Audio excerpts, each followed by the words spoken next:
Saule lej gaismu pār balto zemi, bet nesilda. Gaiss augsts, sals. Gaiss nekustas, bezvējš. Staltbrieži tagadējās Latvijas teritorijā ienāca jau sen, atkāpjoties ledājam. Viņi te dzīvoja kā dieva ausī, līdz pirms apmēram 5000 gadu sākās sugas noriets. 10. gadsimtā briežu vairs nebija.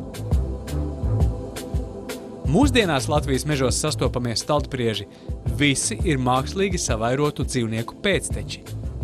Karaliskos ragnešu staltbriežus sāka ievest jau 16. gadsimtā. Tos turēja iežogotās teritorijās tās augtajos iršu dārzos. 19. gadsimta nogalē daudziem izdevās no iežogotajām teritorijām izkļūt, izdzīvot, veiksmīgi vairoties, iedzīvoties. Starp citu briedenēm šobrīd zem sirds briedīši. Dzims pavasarī.